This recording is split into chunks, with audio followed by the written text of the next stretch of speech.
Dans cette vidéo, on va résoudre un problème de probabilité à l'aide d'un tableau d'effectifs. Je vous laisse regarder l'énoncé et je vous donne la correction. Alors, dans un lycée, il y a 200 filles en première générale, 200 élèves en première générale, dont 110 filles. Donc l'effectif total, on le met ici. Alors, 110 filles, on va mettre dans total filles. Parmi ces premières, 65 filles ont pris la spécialité maths, 65 filles en maths, et 55 garçons ont pris la spécialité maths. Alors, complétez le tableau d'effectifs.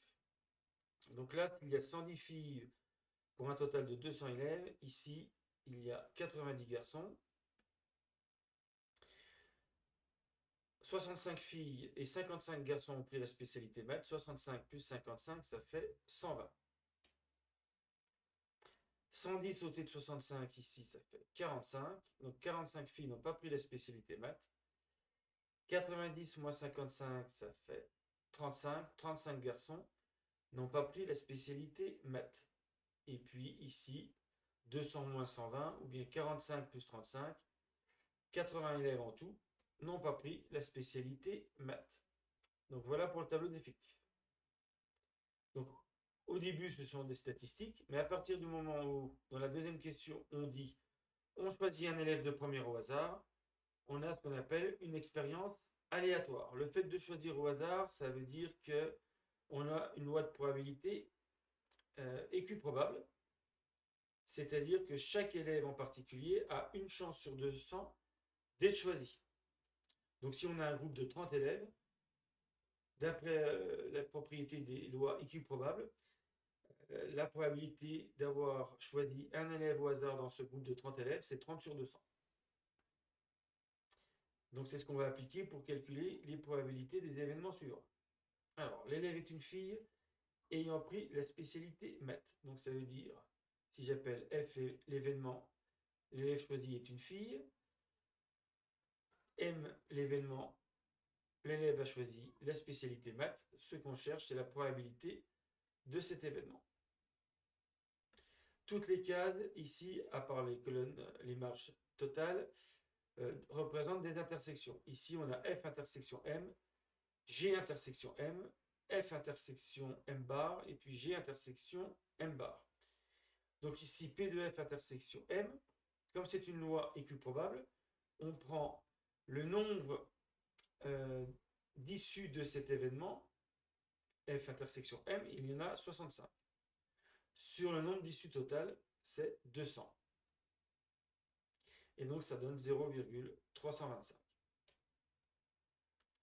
Donc la probabilité que l'élève soit une fille ayant pris la spécialité maths est de 0,325.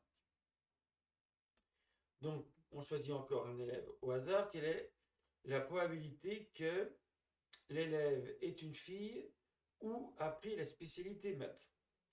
Donc l'élève est une fille, 110, l'effectif de 110. L'élève a pris la spécialité maths, c'est un effectif de 120. Mais si on fait 110 plus 120, on va prendre deux fois l'intersection filles et maths. Donc, première façon de faire, pour calculer le nombre d'élèves qui sont soit une fille, soit ayant pris la spécialité maths, si vous faites 120 plus 110, il faut retirer 65. Mais le plus simple, c'est de regarder à l'intérieur du tableau. Ici, on a 45 plus 65 plus 55.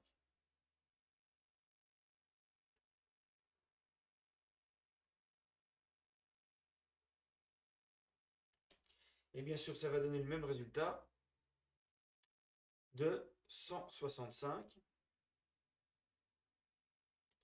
Donc, il n'y a plus qu'à diviser par 200. Donc, l'effectif des élèves qui sont soit une fille, soit un élève ayant pris la spécialité maths, c'est 165. Donc, comme c'est une loi équiprobable, on divise par 200 pour avoir la probabilité d'avoir choisi un élève de cet ensemble. Donc 165 sur 200, ça donne 0,825. Et puis, quelle est la probabilité? L'élève est un garçon n'ayant pas pris la spécialité maths. Eh bien, cet ensemble est constitué de 35 élèves.